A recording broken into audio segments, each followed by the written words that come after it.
scholars have generally believed Jesus was born in 4 BC. Well, they missed something that puts the date into question, and I think any farmer would have caught it.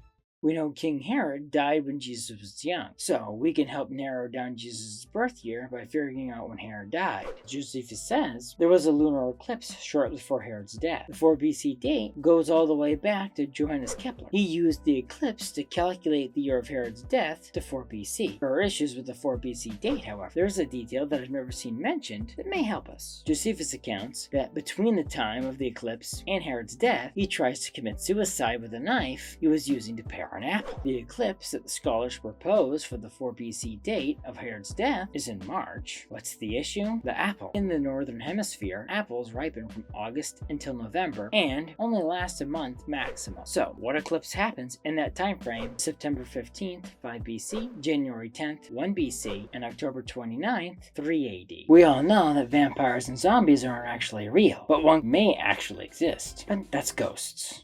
Most Christian beliefs don't seem to allow for the soul of a person who has died to remain here on earth for more than a few moments before proceeding to their particular judgment. But if you have a look in the Bible, you'll find cases where souls were permitted to be on earth and communicate with people. The most obvious example of this is in the book of 1 Samuel. It recounts the story of King Saul consulting with the witch of Endor. No, not that Endor, to conjure Samuel the prophet. Beyond that, there are other passages that show the Jews at least believed in ghosts. The one thing all of these instances have in common is they all happen before Jesus opens the gates of heaven, which means all those souls were in a place called Sheol. So, is that it? Ghosts are a thing of the past? What's fast? If you're a Catholic, you believe in purgatory. And there has been many instances reported of people who are in purgatory appearing to someone, usually to ask for their prayers. So seeing ghosts may still be possible. Whereas Frank recently posted a reel about Christians celebrating Halloween. The reel claims Halloween is the biggest satanic holiday of the year. I think there's more to the story. Satan knows that Jesus already won. In spite of that, Satan's entire mission is to destroy anything and everything God made. So why are we at all surprised that he tries to steal holidays that are meant to bring glory to God? Look at St. Valentine's Day. Look at St. Patrick's Day. Look at Easter. And don't forget the biggest one of all, Christmas. If you look closely, you can see the systematic attempts Satan makes to steal any holiday that has anything to do with Christ. We don't stop celebrating Jesus' resurrection on Easter because some people do the whole Easter Bunny thing. We don't stop celebrating Christmas because some people do the whole Santa Claus thing. And we shouldn't stop celebrating Halloween because of witches and goblins. The eve of an important feast day is generally marked with fasting and prayer. Do this holiday right. Replace saying, "We don't celebrate Halloween" with, "Let me tell you what All Hallows Eve is actually about." Why are personal sins considered sins? Moreover, what actually is a sin? What makes one action sinful and another not? Most sins people commit are so-called personal sins. At the very least, you would anticipate the sin would have a lesser magnitude than other sins that do directly harm another person.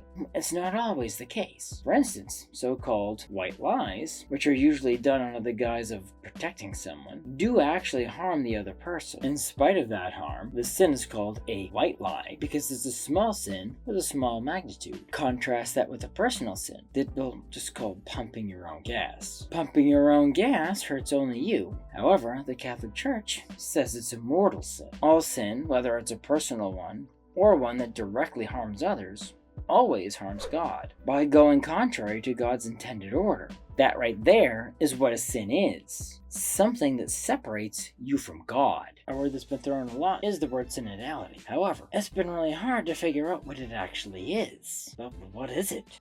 So what does it mean when the Pope says the Church should be more synodal? Does this mean more synods where decisions are made? The Eastern Orthodox churches generally agree with each other. How do they do that? Well, through synods. They have no real head or final authority. That sounds like a more synodal church than the Catholic Church to me. Well, judging by the actions of Pope Francis and Pope Leo, it seems to involve appointing more laypersons to managerial positions. Also, synodality says synodality is a path of individual spiritual renewal and structural reform that enables the church to be more participatory and missionary so that it can walk with every man and woman radiating the light of Christ. Well, that's a word salad if I ever saw one. Taking that into consideration, the Synod on Synodality is a highly ironic name for the Synod because it seems the function of the Synod is to redefine the word Synod altogether. Which saints have feast days around Christmas that just get overshadowed by it.